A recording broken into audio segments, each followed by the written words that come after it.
नमस्कार, स्वागत है आपका इंडिया डेली में। मैं हूं आपके साथ विवेक शांडिल्य। पूरा देश आज ईद मना रहा है, इसलिए हम भी आपको ईद की मुबारकबाद देते हैं। और ईद सिर्फ खाने पीने और नए कपड़े पहनने का त्योहार नहीं है, बल्कि ये प्यार और भाईचारे का भी त्योहार है। इस दिन लोग सारे गिले शिकवे भूलकर एक दूसरे को गले लगाते हैं, खुशियां बांटते हैं, एक दूसरे का मुंह मीठा कराते हैं। लेकिन इस बार की ईद में हंगामा दिख रहा है। कहीं सियासत नजर आ रही है तो कहीं गुस्से में आग बबूला भाईजान पुलिस से भिड़ते नजर आ रहे हैं। कहीं काली पट्टी बांधकर नमाज अदा की गई तो कहीं आपस में ही ये लोग भिड़ गए, एक दूसरे पर लाठी डंडा लेकर टूट पड़े। तस्वीरें सबसे पहले आपके सामने रखते हैं नूह की। हरियाणा के नूह में ईद पर दो पक्षों के बीच मारपीट हुई। मीडिया रिपोर्ट्स के मुताबिक बिछोर थाने में आने वाले तिरवाड़ा गांव में हुई मारपीट की इस घटना में संबंधित दोनों पक्ष मुस्लिम समुदाय से संबंध रखते हैं। बताया जा रहा है कि दोनों पक्षों के बीच पुरानी रंजिश है। ईद के मौके पर सोमवार को जब एक पक्ष मस्जिद में नमाज करके वापस अपने घर लौट रहा था, तब दूसरे पक्ष ने उन पर हमला कर दिया। इस घटना में 10 से ज्यादा लोगों के घायल होने की बात सामने आ रही है। इस घटना का वीडियो भी सोशल मीडिया पर वायरल हो रहा है। न्यूज एजेंसी के मुताबिक पुलिस के हवाले से जानकारी दी गई है, सुबह 9 बजे हुई यह घटना तिरवाड़ा गांव में राशिद और साजिद नाम के व्यक्तियों के गुटों के बीच पुरानी रंजिश का नतीजा थी। सूचना मिलने पर कई थानों की टीम गांव पहुंची और मामले को शांत कराया गया। अधिकारियों ने बताया कि शांति सुनिश्चित करने के लिए गांव में पुलिस की एक टीम गठित की गई है। अगली तस्वीर आपको मेरठ से दिखाते हैं। मेरठ में भी मुस्लिम समुदाय के दो पक्षों में विवाद हो गया।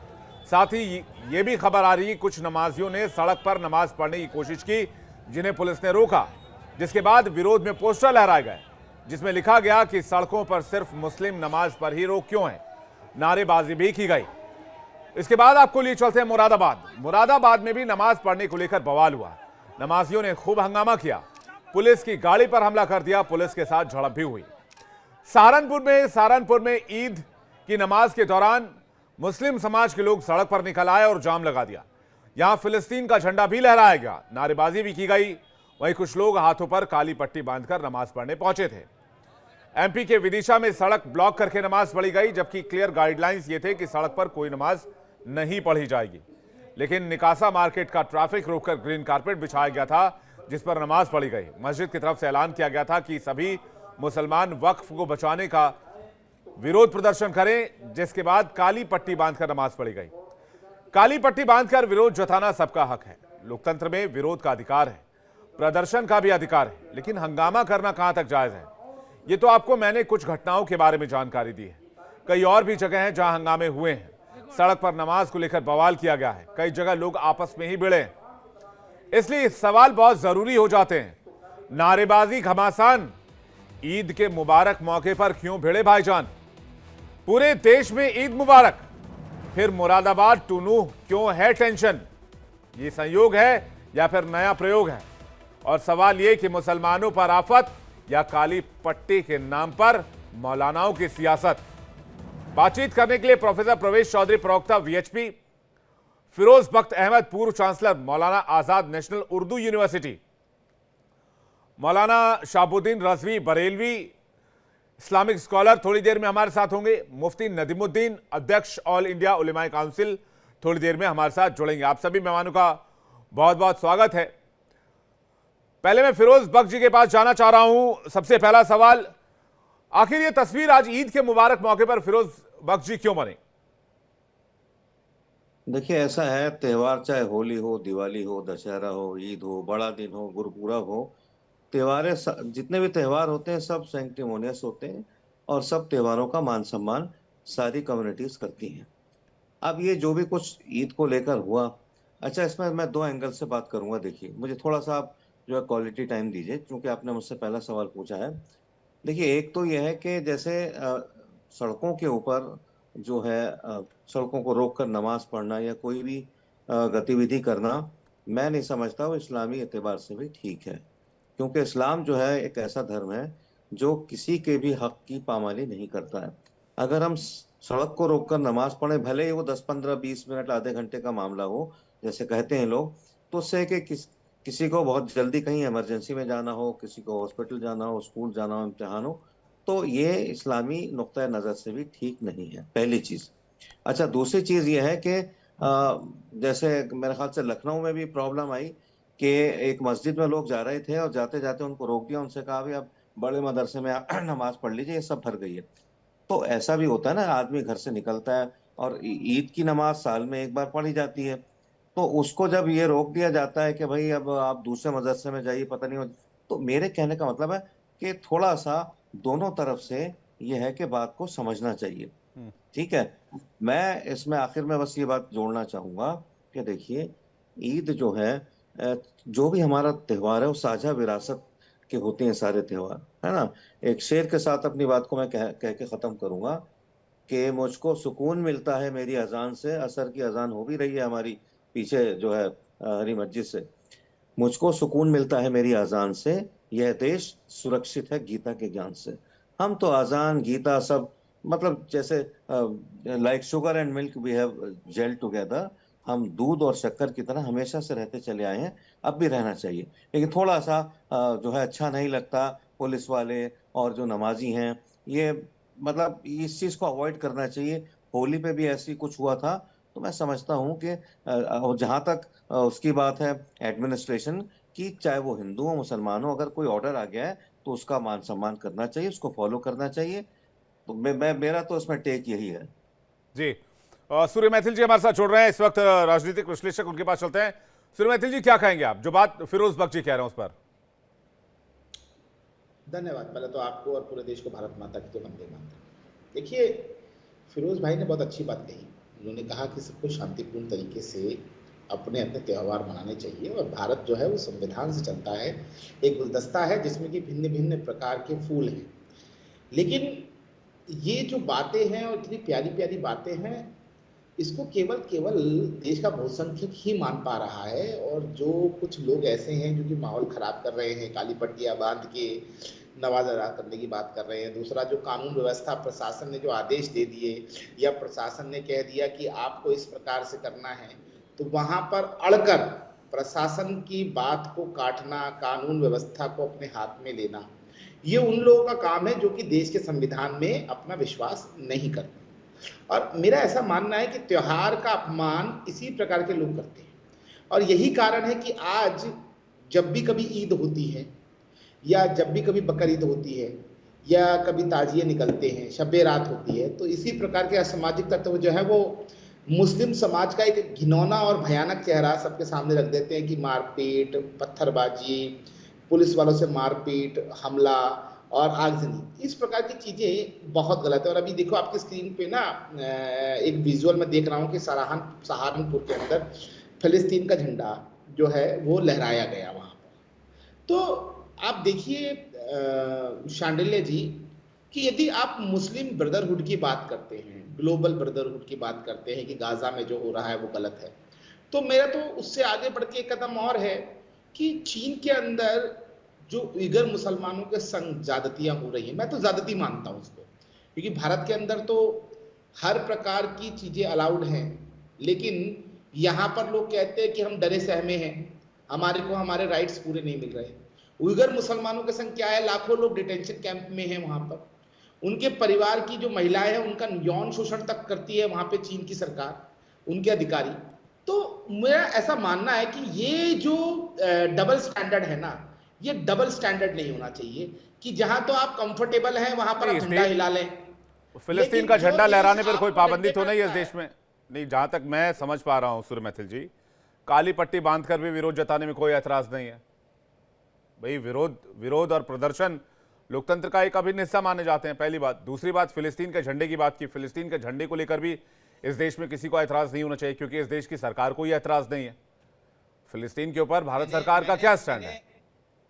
तो ये दो चीजें अलहदा हैं। मतलब आप इसको आप बाकी चीजों से कनेक्ट कर रहे हैं, लेकिन जहां तक हंगामे की बात है, ठीक है, उस पर सवाल उठाया जा सकता है। जहां काली पट्टी बांधकर विरोध का जरिया है, तो उस पर सवाल कैसे उठाएंगे आप? फिलिस्तीन का झंडा लहराना है, उस पर सवाल कैसे उठाएंगे? मैं टिप्पणी कर दूं, एक मिनट। प्रश्न है, फिरोज बाबू एक सेकंड में आ रहा हूं। हाँ।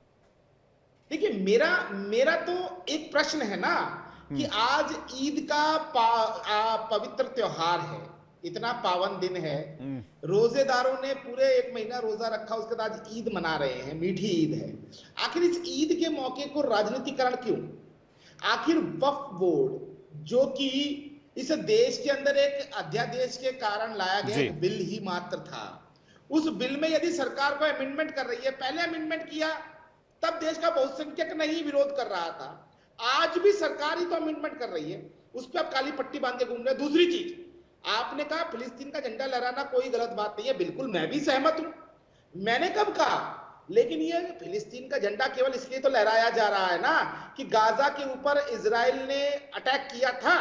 तो मेरा कहना यह है कि क्या गाजा का मुसलमान मुसलमान है और उइगर मुसलमान मुसलमान नहीं है क्या? वहां पर वो कुरान नहीं पढ़ते हैं क्या? नमाज अदा नहीं करते, ईद नहीं मनाते, बकरीद नहीं मनाते क्या? अगर मनाते ठीक है, हैं आप तो कह रहे आखिर उन लोगों के लिए आप क्यों नहीं आप होते कह हो? रहे आप कह रहे हैं सिलेक्टिव एजेंडा है। फिरोज बख्श जी कुछ कहना चाह रहे हैं? अहमद अयाज हमारे साथ जुड़ गए और मौलाना शहाबुद्दीन रजवी बरेलवी हमारे साथ जुड़ गए। आप दोनों का स्वागत है। बख्श साहब कुछ कहना चाह रहे हैं? बख्श साहब, मैं छोटी सी टिप्पणी करना चाह रहा था। देखिए, ईद का जो त्योहार है खुशी का दिन है। मैं नहीं समझता कि जिन लोगों ने काली पट्टियां लगाई वो कुछ अच्छा काम किया। तौकीर रजा साहब ने भड़का दिया मुसलमानों को। असल में क्या करते हैं ये जो नेता हैं, चाहे वो तौकीर रजा साहब हो, चाहे वो ओवैसी बरदरान हो, ये मुस्लिम कौम को लटकाते भटकाते और भड़काते रहते हैं। इससे क्या होता है, आप काली पट्टियां बांध के आ गए। वक्फ बोर्ड का पूरा सिलसिला बड़ा पेचीदा है। वक्फ बोर्ड को खुद मुसलमानों ने ही लूटा है। जितने भी ऑफिसर्स थे वक्फ बोर्ड के, चाहे वो वकील हों या ऑफिसर्स हों, वही उसकी जो है जमीन लूट करके सब खा गए। आपको आवाज आ रही है मेरी? बिल्कुल आ रही सर, बिल्कुल आ रही है। हाँ। तो ये मैं समझता आज काली पट्टियां लगानी चाहिए थी। जी खैर, लगा ली, कोई बात नहीं। खुद आपने कह दिया कि पीसफुल प्रोटेस्ट की इजाजत है। और मैं दूसरे में बस एक बात कह के मैं आप अपने दूसरे मेहमानों से बात कर सकते हैं कि देखिए, खुशी का मौका है। हमेशा हम मतलब इस तरह से राम रहीम सेतु बना के रहते चले आए हैं। एक तरफ मैंने देखा, पुणे गया था मैं, तो वहाँ महाराष्ट्र इंस्टीट्यूट ऑफ टेक्नोलॉजी में डॉक्टर विश्वनाथ कराड़ हैं, वहाँ के वीसी हैं। उन्होंने बड़ा अच्छा काम किया। एक तरफ उन्होंने मंदिर बनाया है, एक तरफ मस्जिद बनाई है, बीच में पुल बनाया, छोटा सा, बीच में नदी जाती है, उसको राम रहीम सेतु बोलते हैं। ठीक है।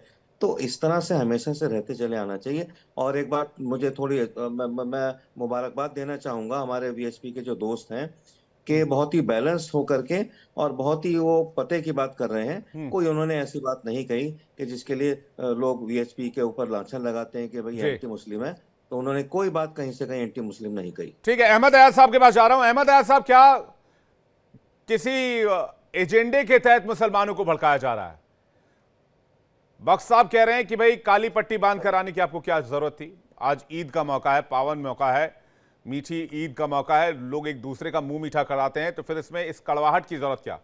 और वक्फ बिल को लेकर थोड़ी देर पहले किरण रिजिजू का बयान आया कि इस देश के मौलाना वक्फ बिल के नाम पर भ्रम फैला रहे हैं।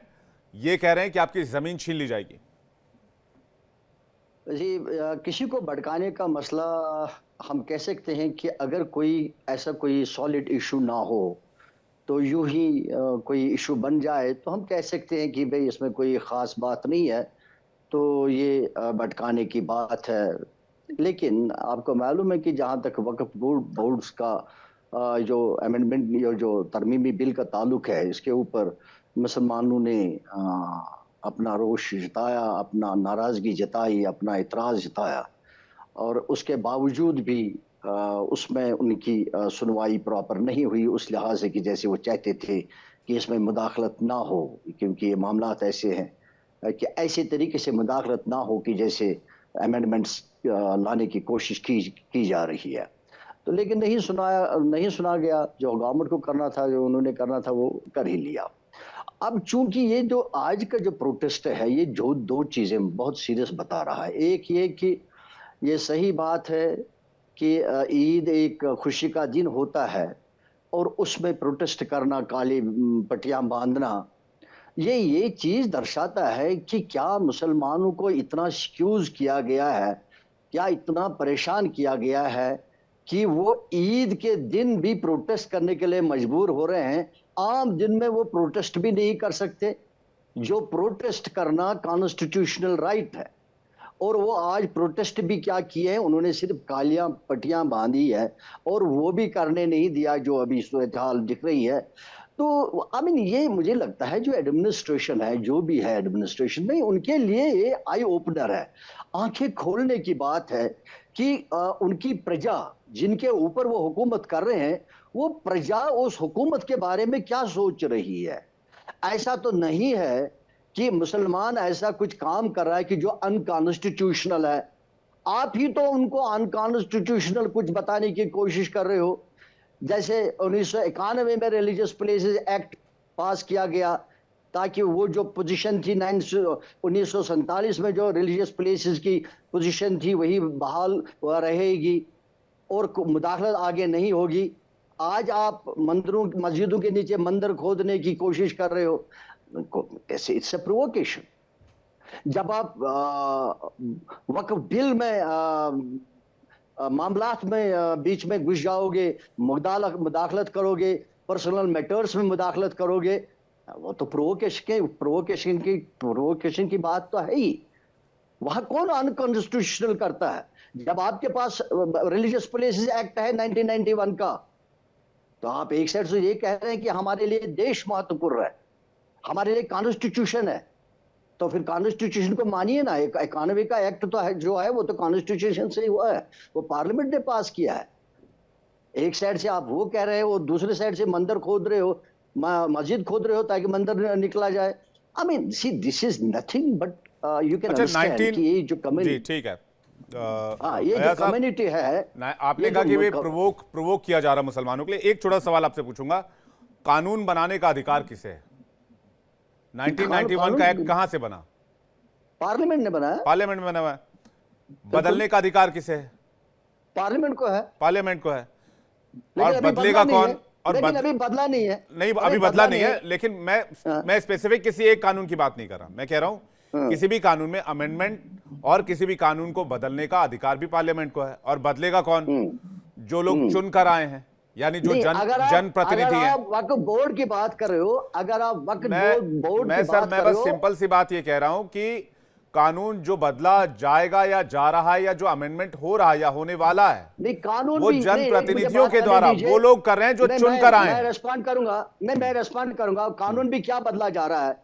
मुसलमानों के मामलात है, वक्फ बोर्ड मुसलमानों को मैनेज करना है। मुसलमानों के मामलात क्यों होंगे सर? नहीं, और आप मुझे बताइए जो जेपीसी ने 14 अमेंडमेंट दिए उसमें क्या गलत है? जेपीसी को छोड़िए। अभी बख्श साहब ये कह रहे थे कि जो लोग मुस्लिम पर्सनल लॉ बोर्ड में थे या जो लोग वक्फ बोर्ड में थे, उन लोगों ने अपनी जेब भरी वक्फ बोर्ड के नाम पर, गरीब मुसलमानों को लूटा।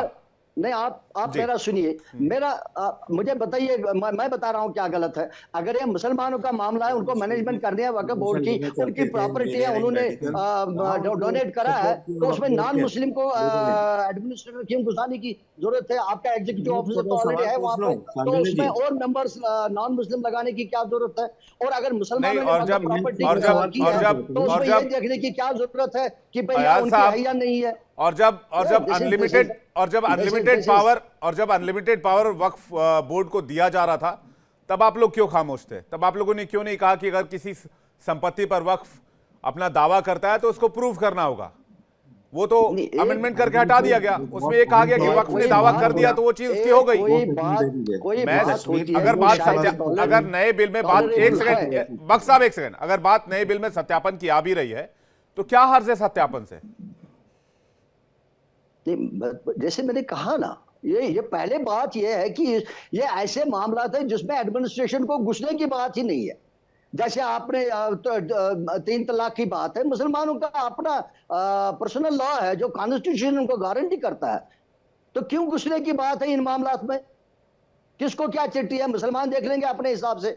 अगर आपने कुछ एक देश दो विधान कैसे हो सकता है? एक देश तो एक ही संविधान होगा ना। नहीं, उसके लिए तो आपके लिए पर्सनल लॉ बोर्ड है, लेकिन अगर उसमें कुछ गलत चीजें हैं तो उसको क्यों नहीं करेक्ट किया जाए? ये देखिए, अभी मेन पॉइंट जो अहमद जी ने कही है, एक सेकंड बख्श साहब, एक सेकंड, मैं रजवी साहब के पास पहले जा रहा हूं। उन्होंने कहा कि मुसलमानों को उकसाया जा रहा है। मैं इस बात से सहमत नहीं हूं, लेकिन मैं इस बात से सहमत हूं कि चंद लोग मुसलमानों को उकसा रहे हैं। सारे मुसलमानों को उकसाया नहीं जा रहा है, लेकिन चंद मुस्लिम मौलाना मुसलमानों को उकसाने का काम कर रहे हैं। ये बात हो सकती है। रजवी साहब का इस पर रिएक्शन चाहूंगा, उसके बाद बख्श साहब और मैं चलिए आपके पास आ रहा हूं। रजवी साहब, देखिए, ये बात बिल्कुल सही है कि मुस्लिम पर्सनल बोर्ड के लोग मुसलमानों को उकसा रहे हैं, और इन्होंने वक्फ संशोधन बिल के नाम से रमज़ान शरीफ में भी मुसलमानों को इत्मीनान और सुकून से रोज़ा रखने के लिए, इबादत करने के लिए मौका नहीं दिया।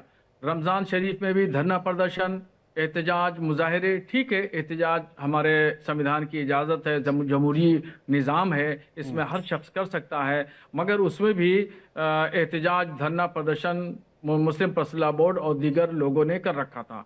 और अब जब आखिरी जुमा था रमज़ान शरीफ का, तो अलविदा के दिन वहाँ उस दिन भी पट्टी बांधने का ऐलान कर दिया। फिर उसके बाद में मुस्लिम पर्सनल बोर्ड वालों ने अब ईद के दिन को भी इत्मीनान और सुकून से ईद मनाने नहीं दी, बल्कि इसमें भी ऐलान कर दिया कि मुसलमान जो है विरोध में पट्टी बांधे। ये समझना चाहिए कि वक्फ संशोधन बिल जो है ज़रूरत और तकाज़ों के हिसाब से हो रहा है, और इससे पहले कांग्रेस की गवर्नमेंटों ने 4 से 5 मरतबा वक्फ में संशोधन किया। अब वक्फ संशोधन 4 से 5 मरतबा पहले भी हो चुका है और आज भी तकाज़े उसके हिसाब से, ज़रूरत के हिसाब से हो रहा है, तो इसमें क्या हर्ज की बात है। करप्शन उरूज पे है। करोड़ों की जो ज़मीनें थी वो भू माफियाओं से मिलकर रेवड़ियों के भाव बेच दी गई। हमारे बुजुर्गों ने जिस मकसद के लिए वक्फ किया था वो मकसद फौत हो गया। ये मकसद था कि नेक कामों के लिए, खैरात के कामों के लिए, गरीबों, यतीमों, बेवाओं, मिस्कीनों की मदद के लिए उसकी आमदनी इस्तेमाल की जाएगी, मगर ये सब ना होकर के करप्शन का अड्डा बन गया वक्फ बोर्ड। तो वक्फ बोर्ड के चेयरमैन, वक्फ बोर्ड के मेंबर, संबंधित अधिकारी, ये जितने लोग हैं सब लोग करप्शन में लिप्त हैं और इन्होंने भूमाफियाओं से मिलकर के वक्फ की करोड़ों की जमीनों को रेवड़ियों के भाव बेच दिया। इसलिए वक्फ संशोधन बिल होना चाहिए, बिल्कुल लागू होना चाहिए। डॉक्टर फिरोज बख्त साहब दानिश्वर शख्सियत हैं, मैं इनकी बात की तायद करता हूं। इन्होंने जो कुछ कहा वो बिल्कुल सही कहा और 100% सही कहा। और वीएचपी के विश्व हिंदू परिषद के जो प्रवक्ता बोल रहे थे चीन के मुसलमानों के ताल्लुक से, वो भी बिल्कुल बात सही है कि चीन में यगूर जिसको मशरकी तुर्किस्तान तारीख में कहा गया है, तो उस मशरकी तुर्किस्तान यानी आज के वक्त में सूबा यगूर में जो मुसलमानों की सूरत हाल है वो बहुत ही निहायत ही खतरनाक सूरत हाल है। मुसलमानों को जो है वो कैद में डाल दिया गया, टॉर्चर किया जा रहा है, इस्लाम को छोड़ने की बात कही जा रही है, मस्जिदों में ताले लगा दिए गए हैं, खानकाहें बंद कर दी गई हैं, मदरसों को बंद कर दिया गया है, मगर मुस्लिम पर्सनल बोर्ड ने और दीगर लोगों ने उस पर कहीं आवाज नहीं उठाई। और हिंदुस्तान के मुसलमान के बारे में ये कहा जाता है कि हिंदुस्तान में मुसलमान महफूज नहीं है, मुसलमानों को खतरा है, मस्जिदों को खतरा है, दरगाहों को खतरा है, कब्रिस्तानों को खतरा है, ये खतरा वो खतरा। बिला वजह मुसलमानों को भड़काया जा रहा है, डराया जा रहा है, धमकाया जा रहा है। मैं फिरोज बख्त साहब की बात की तायद करता हूं। अयाज साहब आपको कुछ कहना चाह रहे हैं? अयाज साहब जी, अयाज साहब कुछ कह रहे हैं? देखिए, इन्होंने मुस्लिम पर्सनल बोर्ड को टारगेट करा, हो सकता है उनमें खामियां हूं, मैं उसमें नहीं जाऊंगा। वो कैसे क्या करते हैं, उनका दूसरा क्या तरीक़ेकार है, लेकिन सबसे बड़ी बात यह है कि ये भी हम मान रहे हैं कि वक्फ बोर्ड्स को मैनेज प्रॉपर्ली नहीं किया जा रहा है। जैसे उन्होंने कहा, करप्शन वो वक्फ बोर्ड पर ही नहीं है, वो हर एक जगह पर करप्शन है। कौन सी जगह है ऐसी कि जहां करप्शन नहीं है? लेकिन उसका ये कभी मतलब नहीं कि वक्फ बोर्ड पर अगर करप्शन हो रहा है तो जाने दिया जाना चाहिए। लेकिन मेरा मानना है कि उसको मिसमैनेजमेंट को दूर करने के लिए उसका सही जो एम है, ऑब्जेक्टिव है, जो उसका मकसद मकासद जो है, उनको सही करने के लिए कोई और तरीके इस्तेमाल किए जा सकते थे, न कि आप मुदाखलत करके उसमें नॉन मुस्लिम मेंबर्स को घुसाएं, फिर ये कहें कि भाई हम जमीन देखें, उनके प्रॉपर्टीज को, ये जो वक्फ की प्रॉपर्टी है वो देख ले कि वो कहाँ है। वही जो मुस्लिम मैनेजमेंट है, उनकी जो बोर्ड्स है, उनके साथ बात करके उनको बोला जा सकता था, उनको अकाउंटेबल बनाया जा सकता था, एडमिनिस्ट्रेशन उनको अकाउंटेबल बनाई जा सकती थी। इसका क्या गारंटी है कि आप इसका क्या गारंटी है? ओके, ठीक है, इसकी क्या गारंटी है?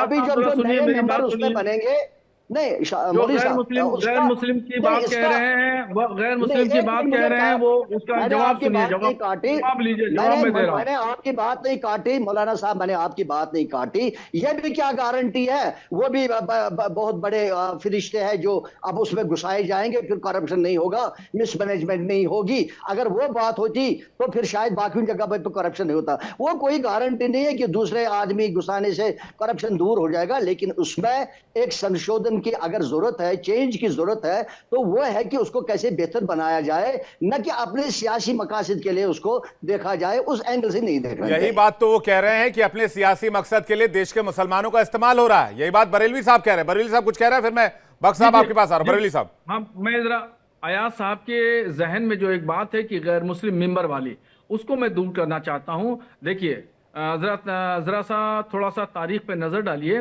कि अयाज साहब, आप माशाल्लाह पढ़े लिखे आदमी हैं।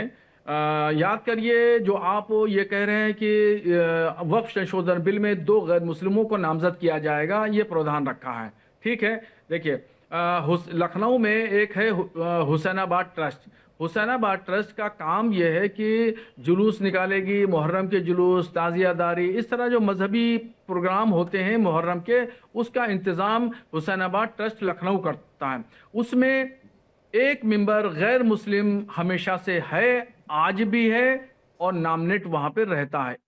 एक मिसाल। अब दूसरी मिसाल सुनिए। आपने देवा शरीफ में हजरत वारिस अली शाह रहमतुल्लाह ताला अलैह का नाम सुना होगा, बहुत मशहूर दरगाह, हिंदू मुसलमान सभी लोग जाते हैं।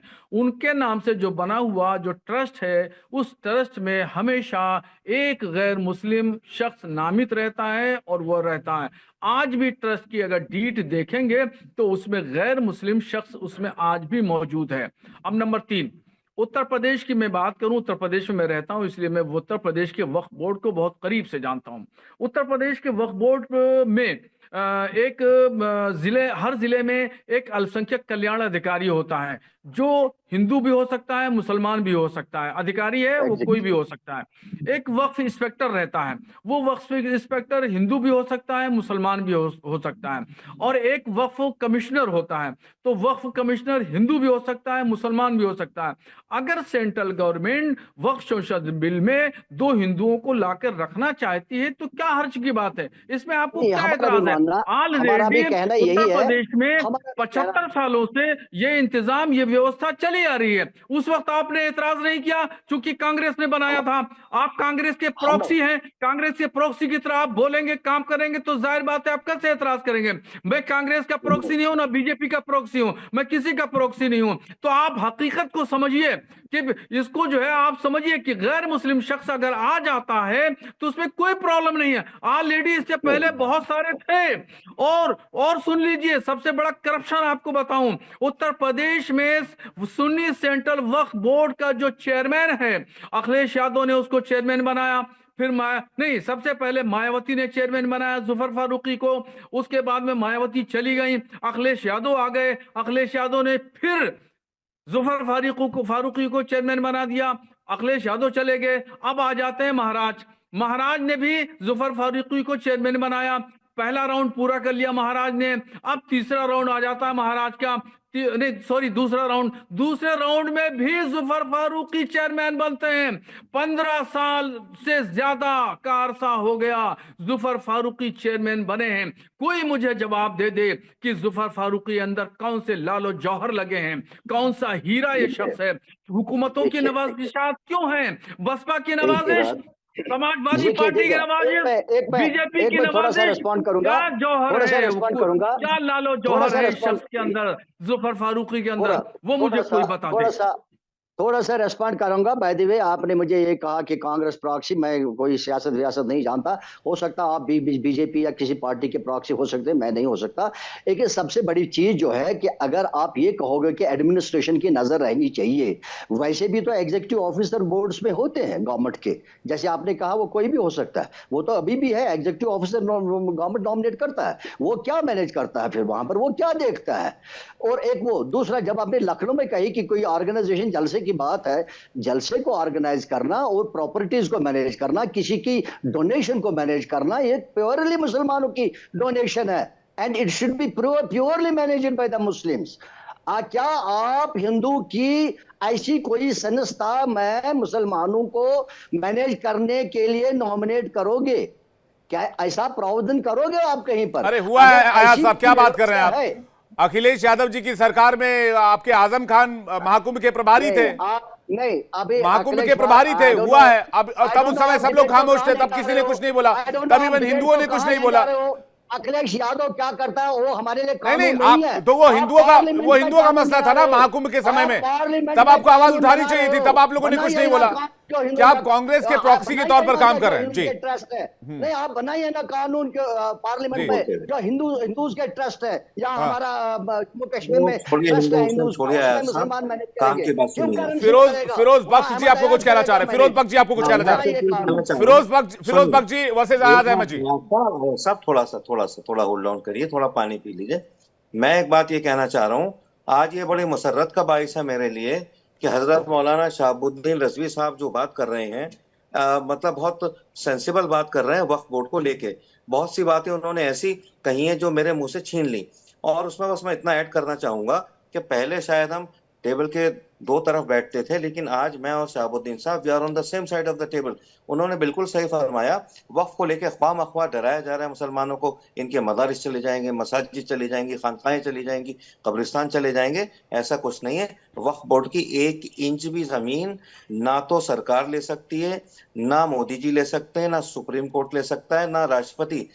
1-1 इंच जमीन वक्फ बोर्ड के पास रहेगी। ये जो इतना करप्शन हुआ है, ये जो यहाँ बेवाओं को पैसे देने चाहिए, गरीब बच्चों को पैसे देने चाहिए। आप ये बताइए कि 100 साल अंग्रेजों के जमाने से तो वक्फ बोर्ड चल रहा है ना, इतने सालों से कितने मुसलमानों की मदद हुई। सरकार बिल्कुल सही कर रही है। इसमें ला करके क्या है, जो भी पैसा होगा, बड़ी जबरदस्त प्रॉपर्टीज है वक्फ की, उससे जो पैसा आएगा उससे बनाइए एक कमेटी बेवाओं की, एक कमेटी बनाइए मसाजिद की, एक कमेटी बनाइए मदारिस की, एक कमेटी बनाइए सीनियर सिटीजन की, कि उनको अगर कुछ नहीं है तो उनकी मदद की जाए, गरीब बच्चों की कमेटी बनाइए।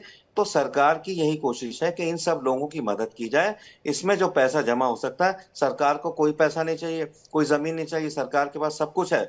तो ये भड़काया जा रहा है। और एक सवाल मैं आयाज साहब आपसे करना चाहता हूं, आप कानून सुन लीजिए, आपसे सवाल करना चाह रहा हूं। आप बहुत सीनियर है, मैं बड़ी इज्जत करता हूं आपकी, ठीक है। जैसे हमारे अमाइद अकाबिर और अलीम दीन है हमारे शहाबुद्दीन साहब, ऐसे ही आप भी एक इंटेलेक्चुअल स्कॉलर है। एक सवाल का जवाब दीजिए। आप कानून कानून कह रहे हैं, ठीक है, ठीक है। हम ना हिंदुस्तान ना शरिया से चलेगा, ना सनातन धर्म से चलेगा, ये अंबेडकर साहब के लिखे हुए सबसे बड़े कानून से चलेगा। एक सवाल का जवाब दें। 1989 और 90 में जब कश्मीरी पंडितों को निकाला जा रहा था और आवाजें हर जगह से लाउड स्पीकर आ रहे थे, हत्या के मसाजिद से भी, क्या वो इंसान नहीं है? तो आपने उस वक्त क्या किया? उस वक्त तो आप एक यंग मैन होंगे, कॉलेज या होंगे, आपने उस वक्त कश्मीरी पंडितों को रोकने के लिए क्या किया? हालांकि इस डिबेट का हिस्सा नहीं है, लेकिन मैं आपसे जानना चाहूंगा, क्योंकि आपका बड़ा नाम है, बड़ा एक क्रेडिटेबल नाम है कश्मीरियों में। अच्छा, मैं इसके ऊपर थोड़ी सी टिप्पणी करूंगा। ये जो आपने कश्मीरी पंडितों की बात कही, चूंकि बाहर के जो लोग रहते हैं उनमें एक डिफरेंट कंसेप्शन है इसके बारे में। लेकिन मैं ये बताऊं कि उस वक्त शायद अपने आप को पंडित लोग बचा सकते थे बाहर जाकर, लेकिन कश्मीरी जो मुसलमान है कोई जुर्रत नहीं कर सकता था कि वो गन के खिलाफ खड़ा हो सकता था, इवन आज भी नहीं। इसीलिए कोई भी मुसलमान गन के खिलाफ, या कोई भी मुसलमान ही नहीं नॉन मुस्लिम भी गन के खिलाफ खड़ा नहीं हो सकता था, क्योंकि उस वक्त खुद हर एक परेशान यहां पर था ये क्या हो रहा है। इसलिए कोई उस वक्त बात नहीं कर सकता था। एडमिनिस्ट्रेशन तक क्रिपल हो गई थी, लिहाजा उसको इसके साथ मिलाना ठीक नहीं है। जहां तक आपने ये बोर्ड की बात करी, ये ठीक है, हम मान लेते कि करप्शन है। हम आज भी मैं एक बड़ा आर्टिकल लिख रहा था इसके ऊपर कि ये बोर्ड क्यों नहीं करते, ये वक्फ बोर्ड क्यों नहीं करते हैं, जो इनका पर्पस है, जैसे सोशल इनका करना, वेलफेयर करना, जो लोगों का करना है, या रिलीजन। मैं आज लिख रहा हूं उसके ऊपर, शायद 1-2 दिन में छप भी जाएगा। लेकिन मतलब यह है कि उसमें करप्शन है, मैं मान लेता हूं। लेकिन क्या करप्शन सिर्फ बोर्ड में है? करप्शन जो है वो पूरे सोसाइटी में करप्शन है। तो हमको सिर्फ उधर ही करप्शन नजर आया। अगर करप्शन ही ठीक करना है तो टोटल में हम करप्शन करें।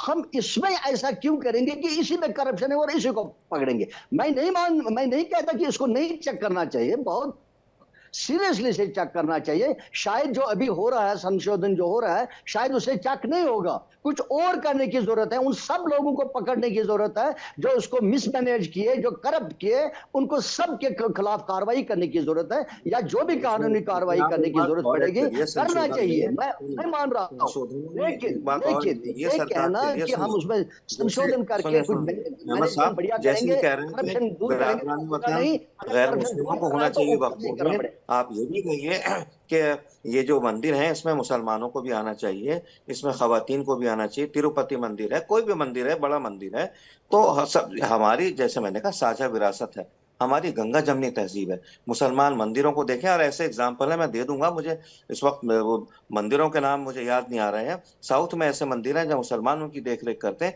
ये सब मिला जुला होना चाहिए, ठीक है। एक शेर कहना चाहूंगा कि मंदिर भी ले लो, मस्जिद भी ले लो, इंसान के लहू से मगर अपना खेलो। होना ठीक है, चाहिए, इसमें हम जी, मानते हैं, इसमें होना इसमें चाहिए, इसमें लेकिन सूर्य हो मैथिल नहीं जी के रहा। पास जा रहा हूं। सूर्य मैथिल जी, क्या मुसलमानों को टारगेट किया जा रहा है, जैसा कि अहमद अयाज साहब कह रहे हैं? धन्यवाद। देखिए, अहमद अयाज साहब से एक बहुत ही महत्वपूर्ण प्रश्न अभी बख्श साहब ने पूछा था कि जब ये जवानी के दिनों में थे उस समय में कश्मीरी पंडितों का पलायन हुआ वहां, और पलायन कैसे हुआ कि वहीं की जो मस्जिदें थी वहां से अजान हुई, अलीब गलीब सलीब, कि आप अपना माल असबाब यहाँ छोड़िए, अपनी औरतें यहाँ छोड़िए और निकल जाइए।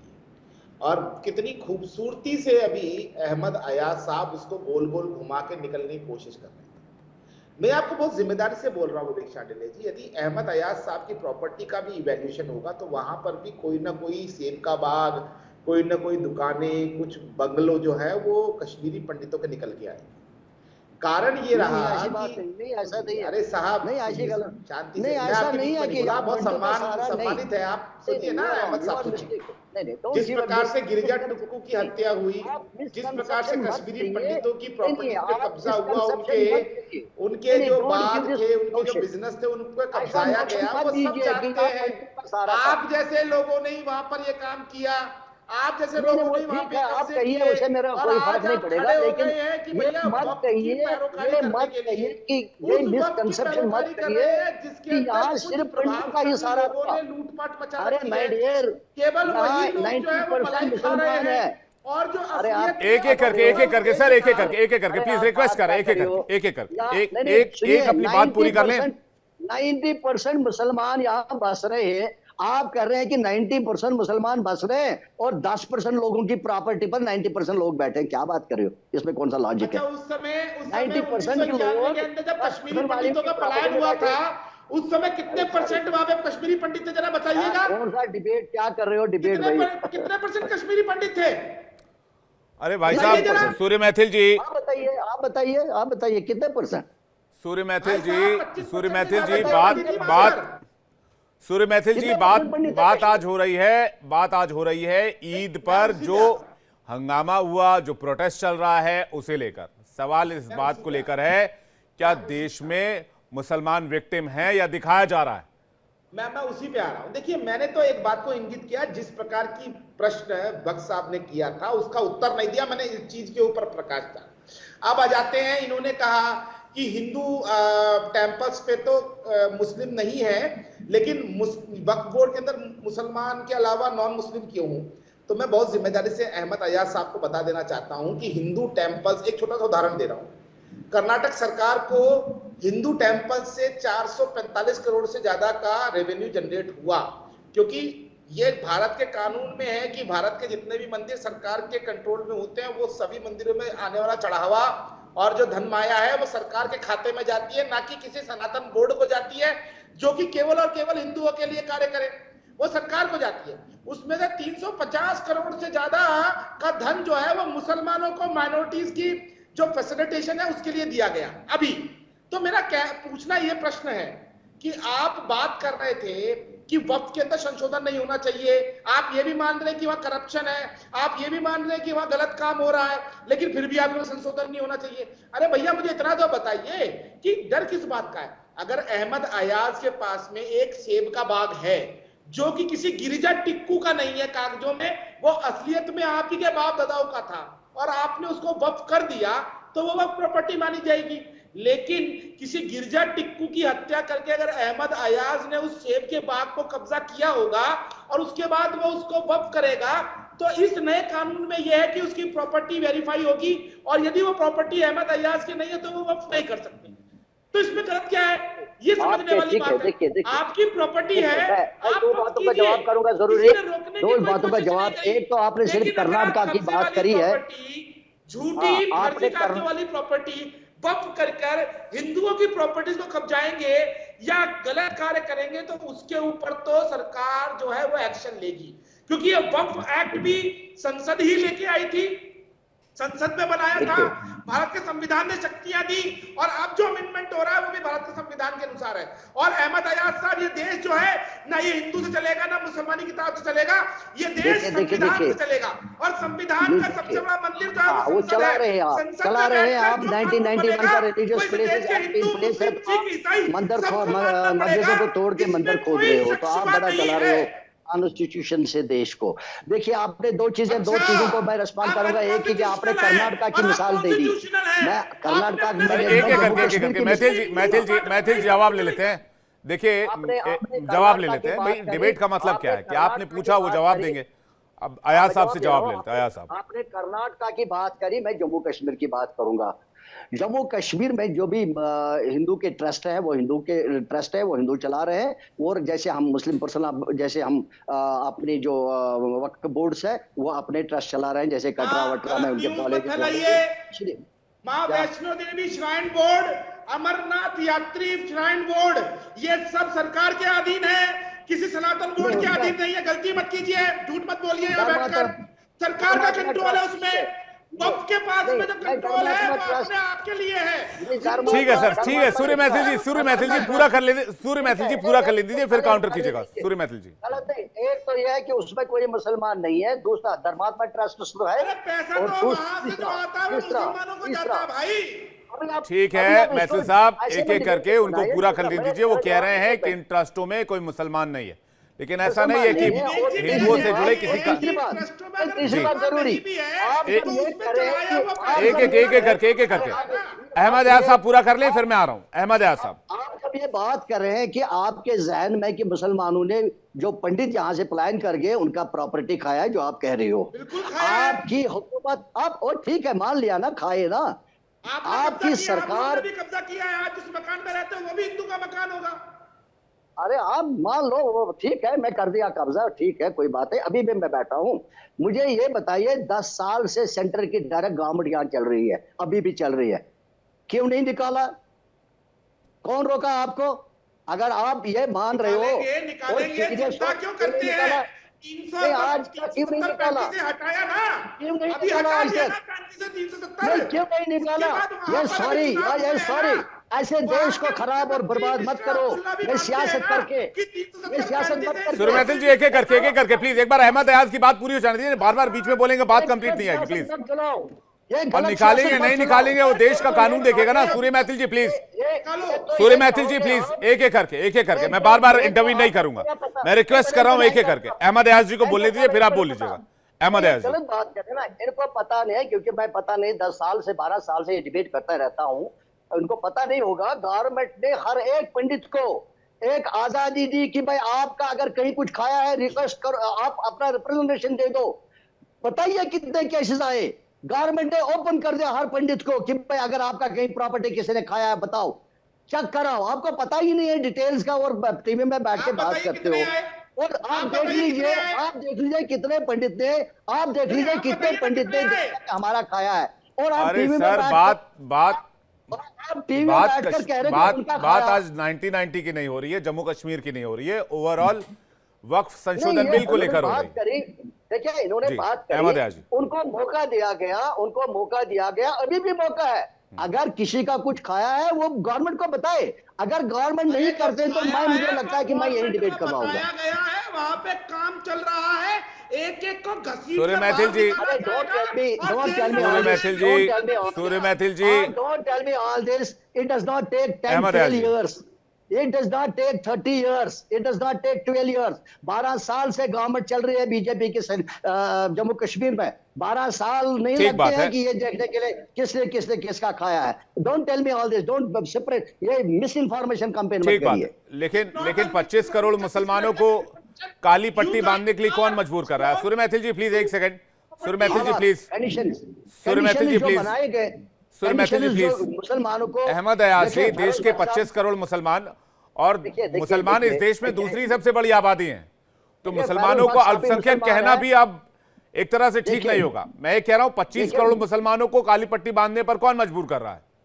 हालात, जो कंडीशन उनको दिख रहे हैं, नहीं, जो बरेलवी उनको साहब तो कह condition रहे दिख थे कि हैं, ये AIMPLB और कुछ मौलाना और मौलवियों का काम है, और ये जो लोग सिर्फ- और ये असदुद्दीन सिर्फ- ओवैसी जैसे ये लोगों का काम है, सिर्फ तौकीर रजा फैरोज जैसे बख्श लोगों का काम है ये। ये सिर्फ फैरोज बख्श साहब और अहमद अयाज की बात नहीं है। एक सेकंड फिरोज बख्श जी, एक सेकंड आ रहा हूं। अहमद अयाज जी स्क्रीन पे प्लीज। अहमद अयाज जी, 25 लाख मुस्लिम है, 25 लाख मुस्लिम यूं ही तो नहीं आएंगे ना रास्ते पर, क्योंकि उनको लग रहा होगा कि उनकी हालत ऐसी बनी है, उनकी कंडीशंस ऐसी बनी है, तभी तो आगे ना। फेरोज साहब की हालत ऐसी नहीं हुई, ये नहीं आ रहे, मेरी हालत ऐसी नहीं हुई, मैं नहीं आ रहा हूं।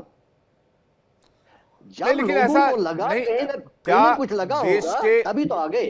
अयाज साहब, क्या देश के मुसलमानों को पता है कि वक्फ संशोधन बिल में क्या संशोधित होने जा रहा है? वो 14 संशोधन क्या हैं? सिर्फ एक बात पर कि वक्फ बोर्ड में गैर मुसलमानों की एंट्री होगी, इस पर पूरे देश के मुसलमानों को एक रास्ते पे डाल देखिए, देना सही है? अगर उनको ला इल्मियत है, उनको पता नहीं है, इसलिए प्रोटेस्ट करें, वो भी तो हुकूमत की जिम्मेदारी बनती है कि उनको बताना, वो भी तो उनको बताना जरूरी है, उनको समझाए क्या है क्या नहीं है। वहां भी तो फेलियर का गवर्नमेंट है। फिर अगर वो उनको पता ही नहीं है, वो प्रोटेस्ट कर रहे हैं, तो फिर गवर्नमेंट का फेलियर है। गवर्नमेंट को तो आप लोगों का चाहिए, आप लोगों का सपोर्ट भी तो चाहिए ना। अब सिटीजन अमेंडमेंट एक्ट में क्या हुआ? सिटीजन अमेंडमेंट एक्ट में क्या हुआ? सीए के दरमियान ये अफवाह फैलाई गई कि देश के मुसलमानों की नागरिकता छीन ली जाएगी। शाहीन बाग से लेकर जगह जगह धरना प्रदर्शन शुरू हो गए, जबकि सीए का इस देश के नागरिकों से कोई लेना देना नहीं था। आप लोग उस वक्त खामोश रहे। मैं कह रहा हूं आज की तारीख में अगर मुसलमानों के अंदर लाइल्मी, जिसको आप कह रहे हैं कि अगर उनके अंदर जानकारी की कमी है, तो मैं आपसे रिक्वेस्ट करता हूं कि आप जैसे पढ़े लिखे लोग सामने आए और बताएं कि इसमें जो है वो जो बात आपको बताई गई वो गलत बताई गई है। सुनिए, उसमें इतना कोई मसला नहीं है। अगर ला इल्मियत का मसला है, लोगों को सही पता नहीं है, जैसे फरोज बख्श साहब बता रहे थे, बड़े बड़े करीबी हम बहस डिबेट करते रहे हैं, अच्छी तरह से जानते हैं हम उनको। अगर इनके जहन में यह है कि भाई गलत कोई मिस इंफॉर्मेशन है, जैसे कि खाने का, जमीन खाने का कुछ गलत फहमियां है, तो गवर्नमेंट को चाहिए वो लोगों को बुलाए, उनके लीडर्स को बुलाए जो ऐसा प्रोटेस्ट कर रहे हैं, उनको समझाएं, उनको बताएं, उनको एश्योर करे। मुझे लगता है ये कोई इतना बड़ा इशू नहीं है। अगर इतना ही है गलत फहमी है तो फिर दूर हो सकती है। अगर इसमें गलत फहमी नहीं है, अगर इसमें सही है, तो गवर्नमेंट को क्या मामला है कि वो ये इंपॉर्टेंट बात कही आपने कि भाई सरकार की जिम्मेदारी, अगर जानकारी की कमी है, कहीं कोई गलत फहमी है। बख्श साहब एक सेकंड में एक रिएक्शन सूर्य मैथिल जी का ले लूं। ये सरकार की जिम्मेदारी है कि वो पूरी इंफॉर्मेशन मुहैया कराएं, वो उन लोगों को साथ लें जो लोग इनको जाकर समझाते हैं या बुझाते हैं। भैया ये सरकार की जिम्मेदारी है ना मैथिल साहब। विवेक जी, सबसे महत्वपूर्ण बात कि मुसलमानों को बरगलाने वाली वही राजनीतिक पार्टियां हैं जो कि लगातार देश के अंदर विपक्ष में। पहली चीज। दूसरी चीज, ये जो कानून है ये कोई अध्यादेश नहीं है, ये तो सदन के अंदर चर्चा होगी। और अरे भाई, आप कॉन्फिडेंस में क्यों नहीं लेते हैं? अभी किरण रिजिजू ने कहा कि लोकसभा में बिल लाने की तैयारी हम कर रहे हैं, बिल पेश करने की तैयारी, अमेंडमेंट बिल हम पेश करने की तैयारी कर रहे हैं। जेपीसी से बिल जो है वो आ गया है, जेपीसी में चर्चा भी हो गई है। तो आप कॉन्फिडेंस में लीजिए ना देश के 25 करोड़ मुसलमानों को। या वो ताकतें ज्यादा मजबूत है, आप कह रहे हैं कि जो इनको बरगलाते हैं। अहमद अयाज साहब साफ कह रहे हैं कि भाई आप कॉन्फिडेंस में लीजिए, अगर कोई जानकारी का अभाव है तो आप दूर कीजिए, जिम्मेदारी किसकी है? या अगर कोई काली पट्टी बांधकर विरोध जता रहा है तो आप करेंगे भाई काली पट्टी बांधकर विरोध क्यों जताया? सड़क पर उतरेंगे तो बोले सड़क पर क्यों उतर गए? अरे भाई विरोध ही तो कर रहे हैं। आप उनको कॉन्फिडेंस में लीजिए, बताइए कि ये जो हो रहा है वो आपके सही के लिए हो रहा है। देखिए विवेक जी, लगातार सरकार चीजों को सबके सामने रख रही है। जेपीसी का मतलब होता है ज्वाइंट पार्लियामेंट्री कमेटी, जिसके अंदर देश के विभिन्न दलों के सांसदों की एक कमेटी बनती है।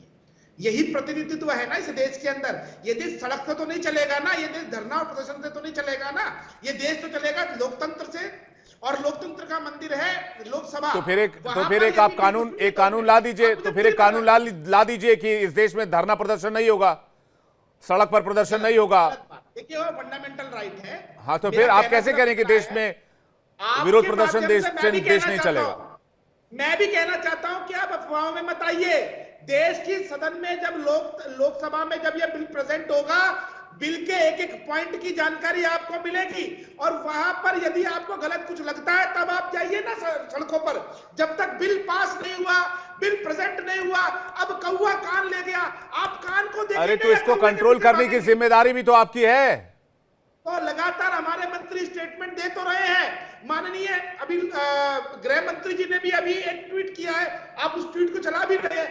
लगातार सरकार अपने लेवल पे क्लियर कर रही है कि हम केवल वक्फ बोर्ड के अंदर जो करप्शन है उसको खत्म करना चाहते हैं। फिरोज बख्श जी कुछ कहना चाह रहे हैं, जो खत्म करना चाहते हैं, उसके अलावा कुछ नहीं। ठीक है फिरोज बख्श जी। मैं कहना चाह रहा हूँ कि देखिए, हिंदुस्तान एक बहुत खूबसूरत मुल्क है जहां बकौल सर सैयद अहमद खान के हिंदुस्तानी जैसी दुल्हन की दो खूबसूरत आंखें हैं, हिंदू और मुसलमान। अब हैविंग सेड दैट, मैं आपके सवाल पे आता हूँ डिबेट पे।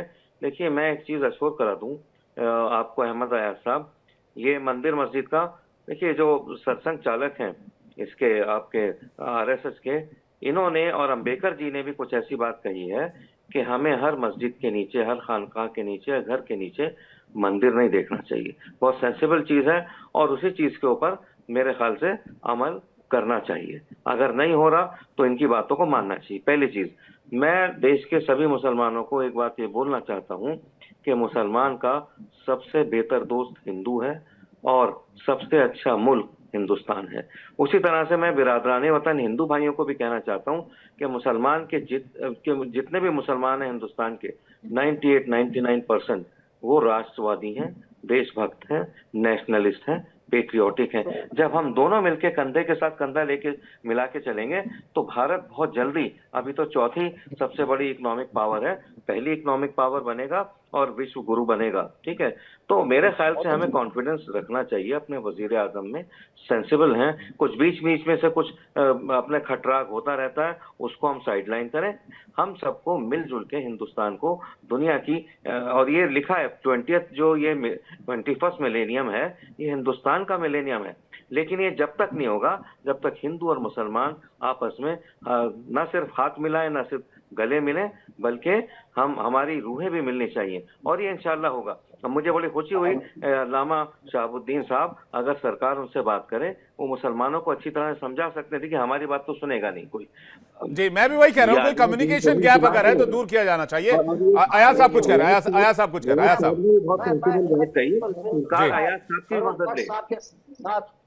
इसमें मैं फिरोज बख्श साहब के साथ हूं और हर एक इस उनके एक एक लफ्ज का मैं तायद करता हूं, and I am with him on this. Yes जी, आप कह रहे हैं कि बातचीत के जरिए और किसी भी तरह के कंफ्यूजन को कम्युनिकेशन गैप,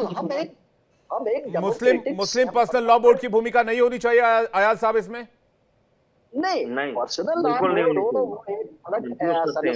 ये पहल की जानी चाहिए भाई। एक मुस्लिम पर्सनल लॉ बोर्ड कोई छोटी संस्था थोड़ी है। अगर वो भी पहल करेगी, वो भी लोगों को बताएगी कि भाई ऐसी कोई बात नहीं है, तो मुझे नहीं लगता ऐसी कोई स्थिति बनेगी। क्या मालूम हो सकता है उन्हीं को गलतफहमी हो कि भाई जैसे फिरोज बख्श साहब कह रहे हैं कि लोग सोच रहे हैं कि जमीनें खाएंगी, हो सकता है उनमें गलतफहमी हो, उनको भी दूर करने की बात है। somebody has to in the government take a call, उनको इनिशिएटिव लेना पड़ेगा कि भाई आपकी गलतफहमियां है या अगर आपके कुछ जेन्युइन कंसर्न्स हैं उनको देखा जाएगा, न कि लोगों को ऐसे ही छोड़ा जाएगा ईद के दिन कि वो काली पट्टी बांध के चलो भाई ठीक है चलने दो। लोगों का ऐसी जमहूरी निजाम है, क्यों लोग प्रोटेस्ट कर रहे हैं? मैंने तो कभी नहीं कहा कि भाई प्रोटेस्ट करना ठीक नहीं है। मैंने तो हमेशा कहा कि भाई प्रोटेस्ट करने के तरीके हो सकते हैं और अहिंसात्मक तौर पर जितने भी तरीके अपना जाए प्रोटेस्ट को लेकर वो ठीक है। अगर काली पट्टी बांधकर कोई किसी फैसले का विरोध जता रहा है तो ठीक बात है, सरकार इस पर विचार करेगी। चांडिले साहब, मैं एक बात कहना चाहता हूँ, भारत पे मेरे रहमत परवरदिगार है, कृपा प्रभु राम की, कान्हा का प्यार है। इसी स्पिरिट से हम सैकड़ों हजारों सालों से रहते चले आए हैं और आगे भी ऐसी रहेंगे। ठीक है, तो ये हमें इसी तरह से बात करनी चाहिए और गुस्सा ना तो महफिल साहब को आना चाहिए और ना ही अहमद अयाज साहब को। लेकिन आज वो सेंसिबली बात करिए हमारे साथ। चलिए, आज ईद का मुबारक मौका है और आप सभी को ईद की मुबारकबाद के साथ डिबेट कंक्लूड करूंगा। आप सभी को बहुत बहुत धन्यवाद हमारे साथ जुड़ने के लिए, बहुत बहुत शुक्रिया अपना कीमती वक्त हमें देने के लिए। लेकिन जो कुल मिलाकर बात आई वो ये है कि अगर किसी तरह का कोई कंफ्यूजन बन रहा है तो उसे दूर किए जाने की जिम्मेदारी भी सरकार पर बनती है और उन संगठनों की बनती है जो खासकर मुसलमानों से जुड़े हुए हैं।